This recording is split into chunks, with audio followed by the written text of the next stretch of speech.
मोजाङै जानो थानो सुबिदा मोनाखै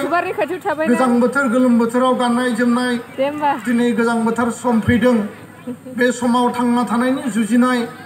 स्कुल कलेजाव फरायनो थाखाय एडमिशन लानो थाखाय थाखा फैसानि जे आंखाल जानाय जोङो एडमिशनानो जा बिजाब बायनायानो जा गोबां जेंनायाव जोंनि हारिया दाबो गोग्लैसोनानै दङ जों बेसेबांबा गिदिर आन्दोलन खालामबाय सोमावसारबाय भारत सरकारखौ आसाम सरकारखौ जों सोमावहोबाय सरकारखौ गंग्लाय होनानै जोंनि जिखिनि दाबि दङमोन बे दाबिखौ 100%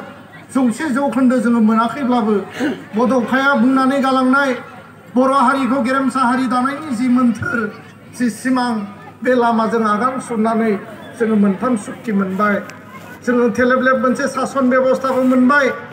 बे बिटिआर बिटिसि जि मोनसे काउन्सिल द'थि फारिलाइ भारत संबिधाननि कन्स्टिटिउसनेल जि मोनसे सेफगार्ड रैखा कवचनि गेजेरजों जौगानायनि थाखाय मोनसे प्रशासन जों मोनबाय बिटिआरनि 6 सिडुलनि बायजोआव बर'फ्रा कार्बि आंलं डिमा हासावनि 6 सिडुलाव रायजो जायो आरो बिनि बायजोआव बर' कसारी काउन्सिल बर'फोरनि थाखाय मोनसे आरो काउन्सिल मोनबाय आथिखालाव बर'फोरा आसाम रायजोआव रायजो जानायजों लोगोसे बिटिआर काउन्सिल द'थि फारिलाइ कार्बि आंलं डिमा हासाव काउन्सिल बेबो द'थि फारिलाइ आरो बर' कसारी काउन्सिल मोनथाम काउन्सिलाव आसाम रायजोनि सिङाव आसाम स्टेटनि सिङाव जों रायजो जानानै जिउ खुंनानै दङ दा बेबायदि थासारियाव जोङो गावनि हारिखौ जौगाहोनायनि थाखाय माहारिनि थाखाय सेवा खालामनानै जोंनि मावथिफोरा दिनै हाबा मावगासिनो दङ जोंनि बिबानगिरि दैदेनगिरिफोरा 24 घन्टा 12 मास 365 दिन बर' हारिनि थांनाय थैनाय बर' हारिया बहाबा नासयजादोंनो बर' हारिया बहाबा थगायजादोंनो मोजां बिजाब फरायनो लेखा फरायनो सुबिदा मोनाखै स्कलारशिप मोनाखैनो जोंनि फरायसा फरायसुलिया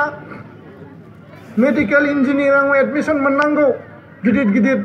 जिखिनि फसंथानफोराव फरायनायनि जिखिनि खाबु मोननांगौ बे बिथिङाथ' मोनसे थाबाय जोंनि हा हुआ रैखाथि मोननांगोन जोंनि ओनसोलाव गुबुन हारिनि नाख्रेबनाय गुबुन हारिनि गाग्लोबनाय गुबुन हारिया जोंनि हा हुखौ सेनानै लानाय बिनिफ्राय जों रैखा बेखौनो नांगौ सेफगार्ड होनांगौ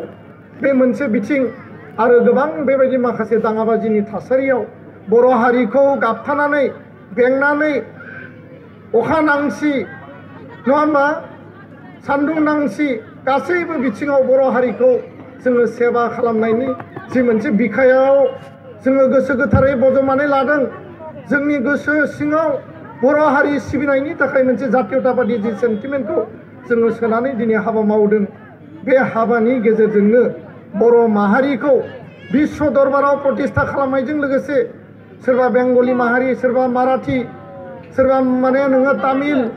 सोरबा नोङो पान्जाबिफोरा दिनै जेरैबायदि गोजौ मासियाव थांदों गुजरातीफोरा जेरैबायदि गुजरात मडेलनि बाथ्रा बुंदों बे माखासे सान्थौ सानस्रिखौ लानानै जोङो बर' हारिखौ जौगानायनि रिसार्च खालाम संदानै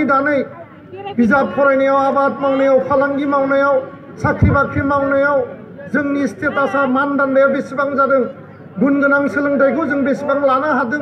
बे गासैखौबो बिजिरनानै बिजिरै राव थुनलाइनि फारसेबो बर' हारिनि सोलोंथाइनि फारसेबो बर'नि राव बर' बिजों बर'नि स्कुल बे गासैखौबो लानानै जोङो नायबिजिरै हाबाफारि रनसायाव जों हाबा मावबोदों दा बेखायनो मानगोनां रायजो राजा बिथांमोन दिनै बेयाव गोबां जोंनि बिमाफोर